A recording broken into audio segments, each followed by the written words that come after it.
জুলাই বিপ্লবের ঘোষণাপত্র পেছালো। এই বিষয়টা কি শুভ হলো নাকি অশুভ হলো, এই নিয়ে আজকের আয়োজন। আমি অ্যাডভোকেট মোহাম্মদ আলী হোসেন বাংলাদেশের কুমিল্লা আদালতে কর্মরত আছি। আপনারা জানেন যে গতকালকে 31শে ডিসেম্বর ছাত্র জনতার আন্দোলনের নেতৃত্ব দেওয়া বৈষম্য বিরোধী ছাত্র আন্দোলন, পরবর্তীতে তাদের তৈরি করা নাগরিক কমিটি সকলে মিলে গতকালকেই একটা জুলাই বিপ্লবের ঘোষণাপত্র দেওয়ার পরিস্থিতি সৃষ্টি করেছিলেন। এই বিষয়ে বাংলাদেশের রাজনীতিতে একটা জলঘোলা হওয়ার মতো পরিস্থিতি সৃষ্টি হলো। এই হঠাৎ করে ঘোষণাপত্র দেওয়ার বিষয়টি কিছু কিছু রাজনৈতিক দল, স্পেশালি বিএনপি যেই গ্রুপটার নেতৃত্বে আছে, আহ, তারা মনে করতেছে যে এই ঘোষণাপত্রের কারণে রাজনৈতিকভাবে তারা ক্ষতিগ্রস্ত হতে পারে। এখন তারা এই বিষয়টা কেন মনে করতেছে, এই আলোচনার আগে আমরা প্রথমেই আসি যে ছাত্ররা কেন এই ঘোষণা দেওয়ার বিষয়ে অগ্রসর হলেন।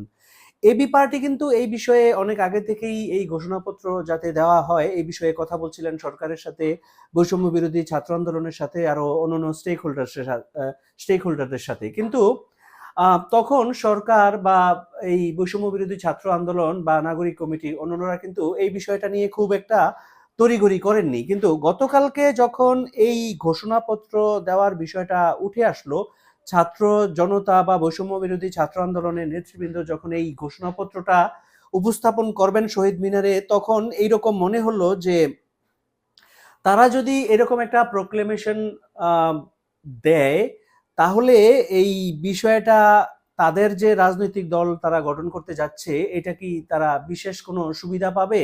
তারা কি সংবিধানকে বাতিল করে দিয়ে তারা কি একটা বিপ্লবী সংবিধান বা নতুন করে সংবিধান লিখবে?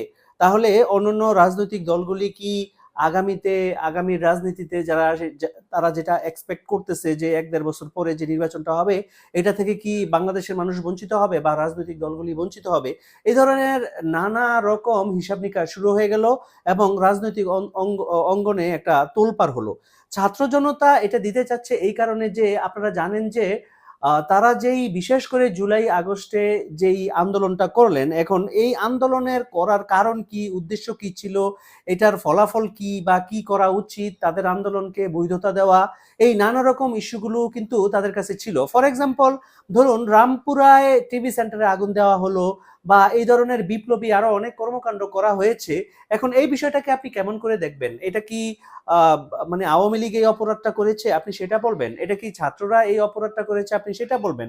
নাকি এটাকে একটা বিপ্লবের ফসল হিসাবে আপনি কনসিডার করবেন?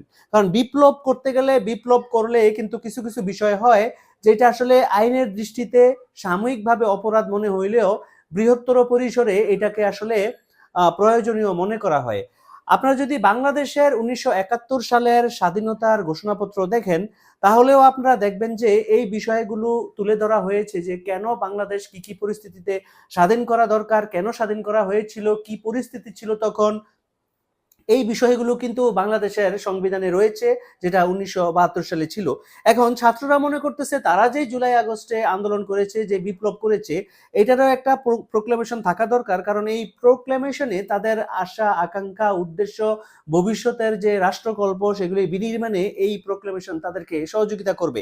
এটা হচ্ছে ছাত্রদের পক্ষ থেকে তাদের চাওয়া। অন্যদিকে বিএনপি মনে করতেছে এটা আসলে বিপ্লব না, এটা একটা গণ অভ্যুত্থান ছিল। এই অভ্যুত্থানের আগেও গত 15-16 বছর ধরে বিএনপিও আন্দোলন করেছে, তাদেরও অনেক ত্যাগ তিতিক্ষা রয়েছে। এই ধরনের একটা প্রোক্লেমেশন জারি করার ফলে হয়তোবা তারা রাষ্ট্র ক্ষমতা দখল করবে বা এটা সেনাবাহিনীর হাতে চলে যাবে। এতে করে বিএনপির যে রাজনীতি, এই যে দীর্ঘ সময়ের যে ত্যাগ তিতিক্ষা, এটা কিন্তু তারা ক্ষতিগ্রস্ত হলেন। বিএনপির সাথে যে অন্যান্য দলগুলি আছে তারাও কিন্তু ক্ষতিগ্রস্ত হলেন।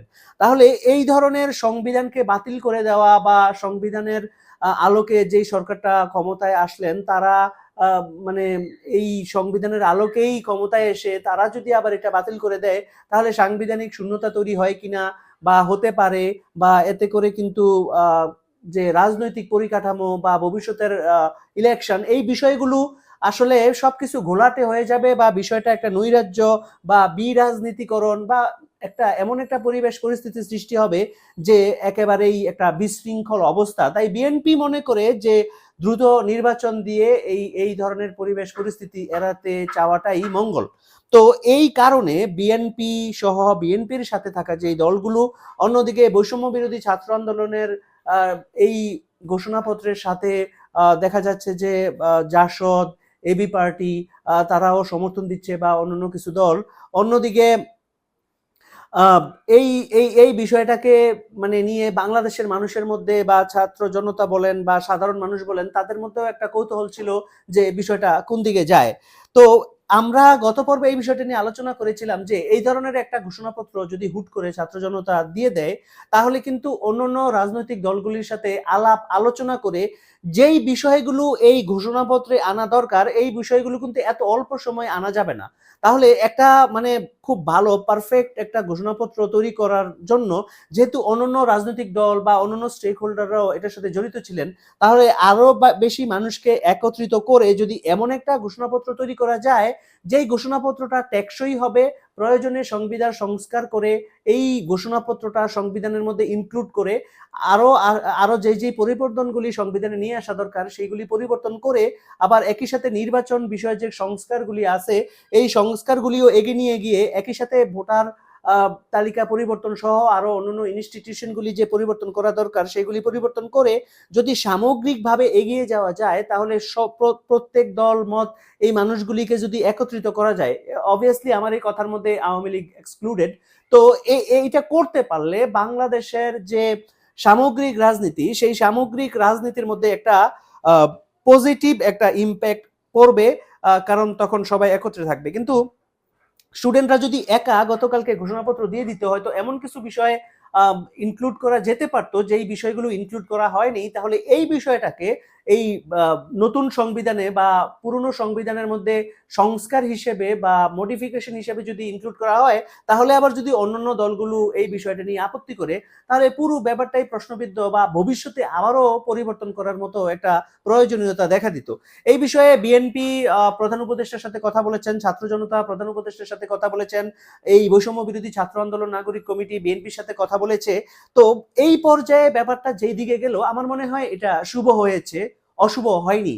কারণ আপনি যখন অনেকগুলি স্টেক হোল্ডারের সাথে আলাপ আলোচনা করবেন একটা বিষয় নিয়ে, আপনার এই কল্পিত যেই প্রক্লেমেশন সেটার মধ্যে যদি কোনো ভুল ভ্রান্তি থাকে, তাহলে কিন্তু সবাই এটা ধরিয়ে দিবেন এবং সবার যেই এইখানে যেই মানে বিষয়টা ইনক্লুড করা দরকার, সবার যেমন বিএনপি মনে করে যে তাদের এই যে গত 17 বছর যে আন্দোলনটা, তাদের যে ত্যাগ তিতিক্ষা, এই বিষয়টাও যাতে প্রক্লেমেশনে আসে। অর্থাৎ একক কোনো গোষ্ঠীকে, একক কোনো রাজনৈতিক দলকে বা একক কোনো গ্রুপকে কৃতিত্ব না দিয়ে সবাইকে যদি এই কৃতিত্বের কিছু কিছু ভাগ দেওয়া হয়, তাহলে সবার বিষয়টা সাংবিধানিকভাবে স্বীকৃত হবে এবং এই বিষয়টা নিয়ে ভবিষ্যতেও তারা আপত্তি করবে না, কারণ সকলের সাথে মিলেমিশেই কিন্তু এই প্রক্লেমেশনটা গঠন করা হচ্ছে।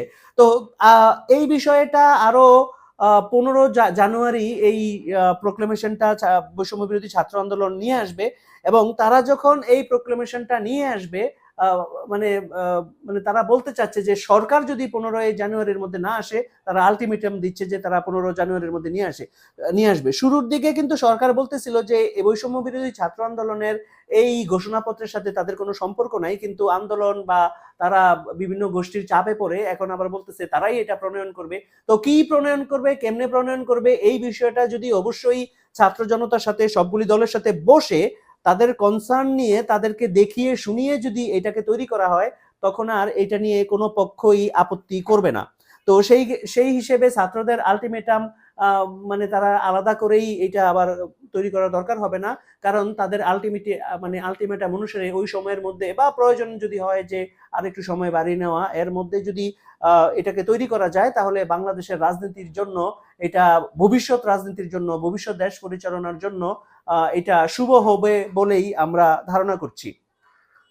বন্ধুরা, আজকের এই প্রোক্লেমেশন নিয়ে এইটুকু আলোচনা ছিল। আপনারা যারা আমার চ্যানেলে নতুন বা পুরনো যারা আছেন এখনো সাবস্ক্রাইব করেন নাই, প্লিজ সাবস্ক্রাইব মাই চ্যানেল। যদি ফেসবুক থেকে দেখে থাকেন তাহলে অবশ্যই আমার পেজটিকে লাইক করে দিন। আমরা আবারও এই ধরনের জাতীয় এবং রাজনৈতিক কোনো ইস্যু নিয়ে বা কোনো বিষয় নিয়ে আপনাদের সাথে আলোচনায় হাজির হব। ততক্ষণ পর্যন্ত আপনারা সুস্থ থাকুন, ভালো থাকুন। আসসালামু আলাইকুম ওয়া রাহমাতুল্লাহ।